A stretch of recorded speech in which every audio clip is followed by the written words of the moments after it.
अस्सलाम वालेकुम नाजरीन और सामाईन, आपका हमारे ATR उर्दू चैनल में खैर मकदम और इस्तकबाल है। आज हम आपके सामने दर्जा नहुम की किताब दरख्शां लेकर हाजिर हुए हैं। इसको हम समझ रहे हैं, इसके चैप्टर्स को पढ़ रहे हैं, देख रहे हैं। तो आज का हमारा चैप्टर है मौलाना विलायत अली, और मौलाना विलायत अली का ताल्लुक है खाके से। और यहाँ पर ये लिख दिया है माखूज है, यानी किसी ने लिखा है ये खाका और वहीं से ये उठा लिया गया है, ले लिया गया है, जो आपके निसाब में शामिल कर दिया गया है। आपको पढ़ना है, समझना है मौलाना विलायत अली के बारे में, उनके सवाने हयात को। यानी खाके में किसी की तस्वीर कशी की जाती है, जैसा कि इससे पहले आपने पढ़ा भी है। तो यहाँ पर इस बात को समझ लीजिए, देख लीजिए। लिखा है वहाबी तहरीक, यानी एक मूवमेंट का नाम बताया और इसका नाम था वहाबी, की तारीख कम से कम 1831 से 1858 ईस्वी तक बहुत हद तक खानदान सादिकपुर यानी पटना सिटी के विलायत अली व इनायत अली की जिद्दोजहद की तारीख है। जिद्दोजहद कहते हैं कोशिश की तारीख है। इस मिशन की तरक्की और सरबुलंदी, यानी इसको आगे बढ़ाने में, इसको लोगों तक पहुंचाने में, इसको ऊंचाई तक ले जाने के लिए उनके बेनफसाना जोश यानी तहरीक की खिदमत में उनकी तरह तरह की कुर्बानियों की सर विलियम हंटर ने भी खुले दिल से तारीफ की है। किनकी? वहाबी तहरीक को जो ऊपर लेके गया है, उस सिलसिले में खानदान सादिकपुर की तारीफ सर विलियम हंटर, एक अंग्रेज थे, उसने इसकी तारीफ की है। ये दोनों सादिकपुर पटना सिटी के फतेह अली के फर्जंद थे, यानी उनके ही बेटे थे, उनके ही लख्ते जिगर थे। बड़े बेटे विलायत अली 1205 हिजरी और जो इक्वल टू यानी 1790-91 ईस्वी में पैदा हुए। तो याद रखना है विलायत अली कब पैदा हुए हैं। उनका कद यानी उनकी हाइट औसत यानी दरमियाना थी, कोई न ज्यादा न कम। रंग सांवला और तनोतोष भारी था, यानी कह रहे हैं कि मोटे ताजे थे, मोटापा था। दाढ़ी रखते थे, भवें जुड़ी हुई थीं। तहसीले इल्म, अब यहां से एक पार्ट दिया है तहसीले इल्म का, यानी इल्म का हासिल करना। 4 बरस की उम्र में मकतब में बिठाए गए। ज़हानत व ज़कावत वाफिर से 7 बरस की उम्र में आपकी इस्तेदाद इस हद तक पहुंची कि मुकर्ररा मुअल्लिम से आपकी तशफ़ी न होने लगी। यानी ये कह रहे हैं कि ज़हानत व ज़कावत, जो ज़हानत है वही ज़कावत है। ज़कावत की मीनिंग ही ज़हानत है, यानी इंटेलिजेंसी। वाफिर कहते हैं ज्यादा, यानी उसको बहुत ज्यादा ज़हानत मिली थी। 7 बरस की उम्र में आपकी इस्तेदाद कहते हैं सलाहियत को यहां तक पहुंचे कि मुकर्ररा मुअल्लिम से आपकी तशफ़ी न हुई, यानी जो मुअल्लिम, जो टीचर आपके लिए मुतय्यन थे, जो आपको पढ़ाते थे, उससे आपको इत्मीनान नहीं मिला। किनको? विलायत अली को। और आखिरश आपके वालिदे बुजुर्गवार मौलवी फतह अली साहब ने आपका सबक अपने जिम्मा लिया। यानी उनसे जो है आप गोया के इतना लगा कि अब वो आपको नहीं पढ़ा सकते, तो खुद आपके वालिद ने सोच करके अपने जिम्मे ले लिया कि अब आपको हम पढ़ाएंगे। सबक अपने जिम्मे लिया, मतलब कि अब वही आपकी टीचिंग करेंगे। फिर वो लखनऊ भेज दिए गए, जहां फरंगी महल के आलिम अशरफ अली से तालीम हासिल की। यहीं वो सैयद अहमद रहिमहुल्लाह से मिले और बैत की। उसके बाद एक पार्ट है शबाब का, यानी जवानी, यंग। अवाइले उम्री में, ये अव्वल की जमा है अवाइल, यानी कह रहे कि शुरुआती जिंदगी में ही, इब्तदाई उम्र में आप बड़े बाके थे, यानी बड़े बहादुर थे, बड़े कुश्ती लड़ने वाला, बहादुरी के साथ, जुरात के साथ, उसको बाके कहते हैं। तो बड़े बाके थे। आपका लिबास और पोशाक, यानी जो लिबास है वही पोशाक है। कपड़े लखनऊ के बाकों सा था। जिस तरह से लखनऊ के बाके अपने लिबास और पोशाक वज़ाक़ता अपनाते थे, उसी तरह इनका भी था। ऊंची चोली का अंगरखा और चूड़ीदार पायजामे जरी के काम का टखने ढके हुए पहना करते, और साहिबजादों की तरह सोने की अंगूठियां और छल्ले उंगलियों में डाले रखते, और खुशबू और इत्रियात से बसे रहते। आपके नाना मौलवी रफीउद्दीन हुसैन सूबे बिहार के आखिरी नाजिम थे, और जनाब विलायत अली अपने नाना के बड़े लाडले थे। ولایت علی کی پہلی شادی 15 سال کی عمر میں بی بی امیرن دختر، یعنی دختر کہتے ہیں بیٹی، مقصود علی ساکن قصبہ لبنہ پکٹولی ضلع آرا سے ہوئی۔ وہ لا ولد وفات پا گئی، یعنی ان کو کوئی بچہ نہیں ہوا، کوئی اولاد نہیں ہوا، اور اسی طرح ان کی وفات ہو گئی۔ اس کے بعد ہے کہ ولایت علی نے دوسری شادی اپنے دکن کے قیام میں ایک مقامی امیر مرزا وحید بیگ کی بیٹی سے کی۔ اس شادی سے ان کی کئی اولادیں ہوئی، کئی بچے ہوئے، ولد کی جمع اولاد ہے۔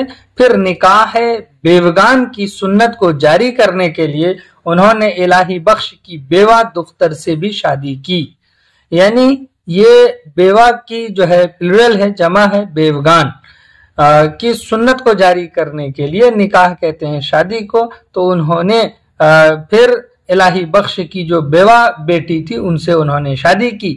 یہ مقامی مسلمانوں کے اعلیٰ خاندانوں میں نکاح بیوگان کی پہلی مثال تھی، یعنی بیواؤں سے شادی کرنے کی پہلی مثال انہوں نے قائم کی ولایت علی نے۔ اب بات 1826 عیسوی کی یہاں سے کر رہے ہیں۔ 1826 عیسوی کا سن آیا تو سید احمد صاحب نے آزاد قبائل، قبیلہ کی جمع قبائل ہے، کی طرف روانہ ہونے کا منصوبہ بنایا، اور جب عازم سفر عازم ہجرت ہوئے، یعنی ہجرت کرنے کا ارادہ کیا، تو مولانا ولایت علی بھی دوسرے ہمراہیوں کے ساتھ ہم رکاب ہوئے، وہ بھی ساتھ ساتھ چلے گئے۔ کون؟ ولایت علی۔ جب لوگوں نے پلان بنایا تھا، منصوبہ بنایا تھا، منصوبہ کہتے ہیں ارادے کو، پلان کو، سید صاحب نے راجستھان کے راستے سے جانے کا پروگرام بنایا کہ پنجاب سے ہو کر جانا آسان نہ تھا۔ اس موقع پر مولانا ولایت علی کو کابل کا سفیر بنا کر بھیجا۔ مولانا کے بارے میں بہت ڈیٹیل میں یہاں پر بات کی گئی ہے، کہہ رہے کہ مگر کچھ دنوں کے بعد وہاں سے بلا کر حیدرآباد میں تحریک کی تبلیغ و تنظیم کا کام سپرد کر کے متعین فرما دیا، یعنی حیدرآباد میں آپ کو متعین فرما دیا۔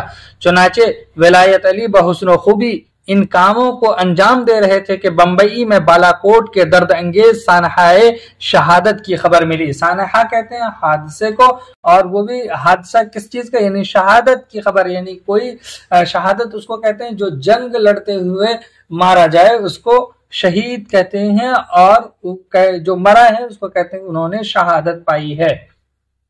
ان خبروں نے ولایت علی کو مجبور کر دیا کہ وہ پٹنہ آ کر جماعت کی مزید تشکیل و ترتیب میں اپنے آپ کو وقف کر دیں، لگا دیں۔ پٹنہ پہنچ کر ولایت علی نے تحریک کی تنظیم نو، یعنی نئے سرے سے تنظیم کو جو ہے یکجا کیا، تنظیم کے ڈھانچے کو تیار کیا، اپنے ہاتھ میں لی۔ بہت سے لوگوں نے ولایت علی کے ہاتھ پر تجدید بیعت کی، یعنی بیعت کرنا، کسی کے ہاتھ میں ہاتھ دے کر کے وعدہ کرنے کو بیعت کہتے ہیں، اور جو پہلے سے بیعت کیا ہوا تھا اچھائی کی، کہ ہم اچھائی کے لیے اپنے جان تک کو کریں گے، نفس کا خیال نہیں کریں گے، تو اسی کو جو نئے سرے سے کرتے ہیں، یعنی پرانے لوگ پھر نئے سرے سے کریں تو اس کو کہتے ہیں تجدید۔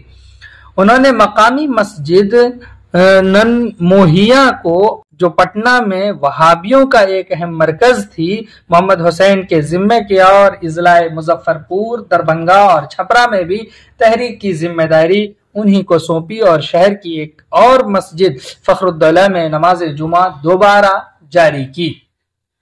مولانا ولایت علی نہایت ہی سرگرمی کے ساتھ مرکز کے کاموں میں منہمک تھے، لگے ہوئے تھے کہ سن 1844 عیسوی کا سن آ گیا۔ یہ وہ زمانہ تھا کہ سکھ حکومت کے خلاف انگریزوں کی سازشیں کامیاب ہو رہی تھیں، اور گلاب سنگھ ڈوگرہ والی جموں کی انگریز پرستی کھل کر سامنے آ گئی تھی۔ کچھ عجب طرح کی بے بسی اور افراتفری کا عالم تھا کہ سید ضامن شاہ رئیس بالا کوٹ نے جب اپنے علاقے کے استحفاظ کی خاطر، یعنی بچانے کی خاطر مدافعانہ کارروائیاں شروع کی، دفاع کے لیے، بچاؤ کے لیے کارروائی شروع کی، تو گلاب سنگھ ڈوگرہ سے ٹکر ہو گئی۔ اس ٹکر میں جب ضامن شاہ نے اپنی پسپائی، اپنے ہار کا احساس کیا، تو مولانا ولایت علی سے امداد کا طالب ہوا۔ مدد کی جمع امداد ہے، اس کے تعاون کا طالب ہوا، تعاون چاہا۔ مولانا मगर मौलाना वेलायत अली को कुछ ऐसी खबरें मिली कि दिली सुकून न हुआ और सादिकपुर मरकज की सारी जिम्मेदारी अपने छोटे भाई मौलाना फरहत हुसैन के सिपुर्द करके खुद बालाकोट के लिए रवाना हो गए।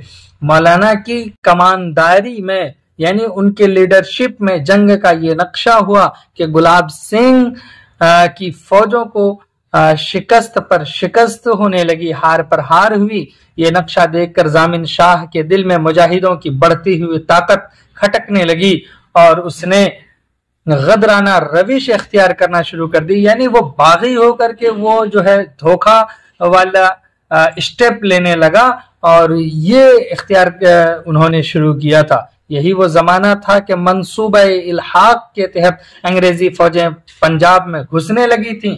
बदलते हुए हालात में जिस अंग्रेजी साम्राज्य हुकूमत ने महाराजा रंजीत सिंह और रानी चंद्रा को बर्दाश्त नहीं किया, क्या वो मौलाना विलायत अली को क्यों कर बर्दाश्त कर सकती थी? वो भी इनको बर्दाश्त नहीं कर सकते थे।